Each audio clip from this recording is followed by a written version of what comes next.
Hey, you've moved out already, right? I wouldn't want to live in a house with someone as ugly as you. Sister-in-law's laughter echoed over the phone. Hearing her voice, which seemed to thrive on belittling others, a mix of anger and pity welled up inside me. She mocks, laughs, and torments. She's a pitiable sister-in-law who can only find joy in others' suffering.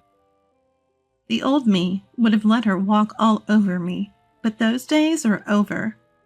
From now on, I'll break free from sister-in-law's grasp and live my life. I'll live freely where no one can hurt me. I can't wait to see sister-in-law get her comeuppance. That's what I'm really looking forward to. My name is Brittany, a housewife in her 40s. I married my husband Joshua after a workplace romance. For a while after our wedding, we enjoyed our life together. But when we heard of my father-in-law's passing, we decided to live with my mother-in-law. Mother-in-law has always been frail and often falls sick. She's quite old now, and we didn't want to be too late. Joshua said, "My sister is there, so it'll be okay."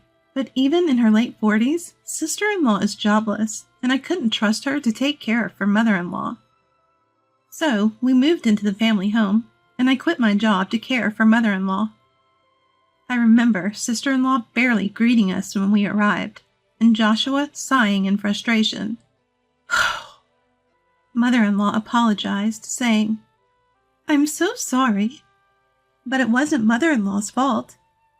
The unreliable sister-in-law was to blame. From the start, I disliked sister-in-law and didn't want to get close. If possible, I wanted nothing to do with her.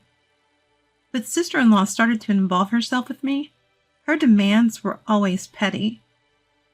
"Buy me this," she'd say, or, "Don't get too confident." It seemed sister-in-law held a grudge against me.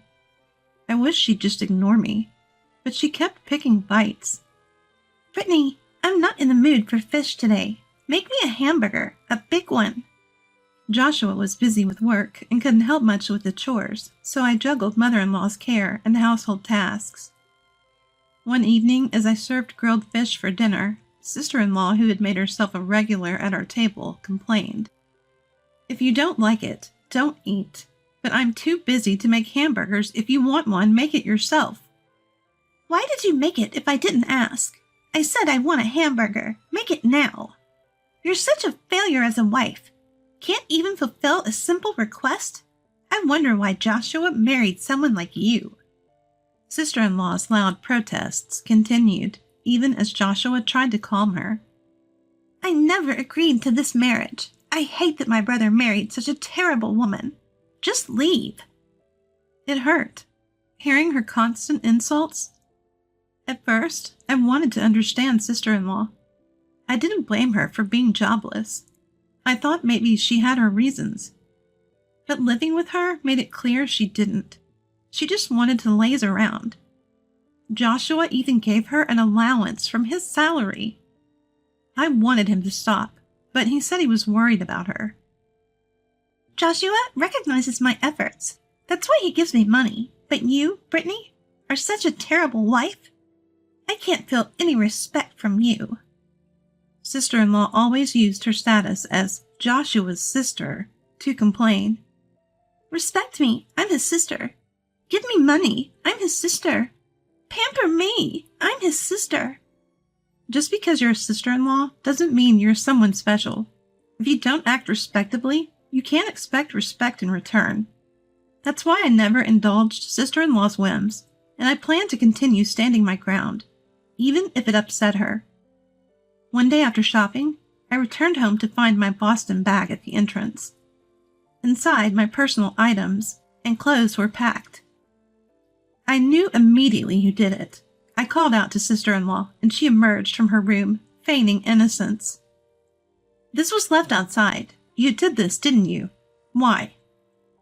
Showing her the dirty bag, she nonchalantly replied, "Today's the big trash pickup day, right? I thought I'd have it taken away." "This isn't trash. I use these things. Why would you throw them away? Well, you're as bothersome as Big Trash. You've been imposing on us, manipulating Joshua. It's so annoying. Bothersome? I was taken aback by her audacity. Are you going to go this far just because you have hostility? Could she be mentally unstable? I struggled to find words, and she laughed crudely. You playing the victim won't work. The real victim is me, having my dear brother stolen by a woman like you. Stolen? I never intended. To me, it's as if you did. If I knew you were this wicked, I'd never have approved of the marriage. Her sudden outburst left me stunned. I was the one who was taken aback by his attitude. I can't stand living with you. I want a life where I don't have to see you. With that, she stormed off. I regretted not having a proper conversation. That night, discussing the issue with my husband, he seemed deeply troubled. It was comforting knowing he was on my side. We considered moving, but mother-in-law was the main concern. Mother-in-law didn't want to let go of the house she lived in with her late husband. We figured she'd absolutely refuse to move elsewhere. I could understand mother-in-law's feelings, and it felt wrong to force her out. But I didn't think we could persuade her to move willingly. As time went on, my relationship with sister-in-law became strained, and we'd argue every time we saw each other. Seeing us fight constantly, both my husband and mother-in-law would often intervene, worried. I felt terrible for causing them distress. I wanted to resolve the situation on my own, but couldn't find a way. Every time I saw sister-in-law, I'd get irritated, unable to control my anger. Seeing my distress, my husband suggested I take a break and visit my parents' home. He mentioned he could take some time off work and would take care of mother-in-law during that period. Above all, he was concerned about my relationship with sister-in-law. He thought that if I took some distance and had time to cool off, maybe we could find common ground. If I continued to clash with sister-in-law daily, it would stress out both my husband and mother-in-law. I wanted to avoid that, so I agreed to my husband's suggestion. So I decided to take a break and stay with my parents for a while. I'd occasionally check in with my husband, asking about mother-in-law and sister-in-law. But as days passed, I could hear the fatigue in his voice. When I asked if taking care of mother-in-law was too much, he said that that wasn't the issue. He had come to understand how annoying sister-in-law could be. Now that he was in my shoes, with me gone, sister-in-law started pestering him. Of course, he couldn't give in, so he refused. This made sister-in-law furious, and she went on a rampage, breaking things around the house. I finally get how tough it's been for you, Brittany. I'm sorry I couldn't support you more, he said, his voice choked with emotion over the phone. Unable to stay calm, I called sister-in-law. Please, stop troubling Joshua. Do your best on your own. But sister-in-law just responded with annoyance, showing no sign of understanding. Then, she dropped a bombshell. So, you've moved out, right? I don't want to live in a house with someone as ugly as you. Turns out, sister-in-law thought I had separated from my husband, not realizing I was just visiting my parents. In front of my sister-in-law, I hadn't discussed the possibility of returning to my parents' home, so I guess she didn't know the details of the situation. It was the first time in my 40 years of living that I realized that there are people who are so good at making others suffer. Sister-in-law was truly a terrible person. I couldn't let her continue like this. I had to do something. So, I decided to take action. Yes, I've left. I won't ever come back. Finally, I won't have to see your face anymore. She laughed and hung up. I called my husband again. I asked him to come to my parents' house immediately. When he arrived, I played him the recording of my call with sister-in-law. I had instinctively recorded it, fearing something might happen. Hearing it, my husband's face turned pale, and he apologized. It wasn't his fault. Sister-in-law was to blame. I have a request.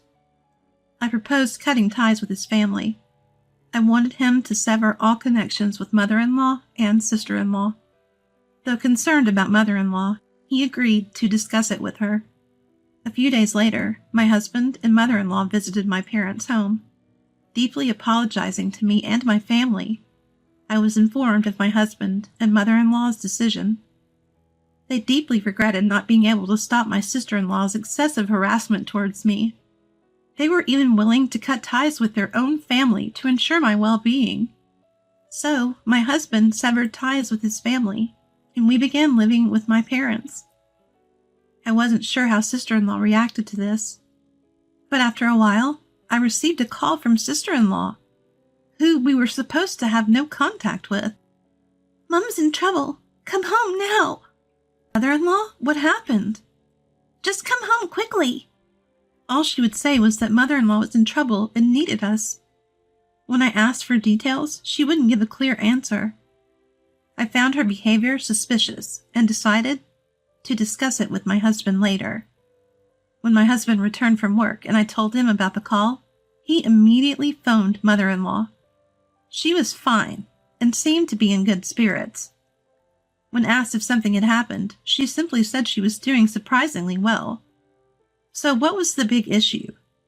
I couldn't quite grasp what my sister-in-law was saying, but from what I gathered, she's grown tired of living with her mother-in-law and is considering moving her to a nursing home. Fortunately, it seems there's some inheritance left from her father-in-law, so she can afford a decent place. She discussed this with sister-in-law just today. Upon hearing this, sister-in-law exclaimed, "You're abandoning me, and vehemently opposed to the idea." I suspect that's why she reached out to me, to somehow stop mother-in-law. She contacted me to somehow stop her mother. My husband had given up on sister-in-law, but he was concerned about mother-in-law and had been sending her living expenses. But if mother-in-law moves to a nursing home, my husband, who's grown weary of sister-in-law, might stop the financial support. I could easily imagine sister-in-law panicking and trying to stop mother-in-law, especially since she doesn't work.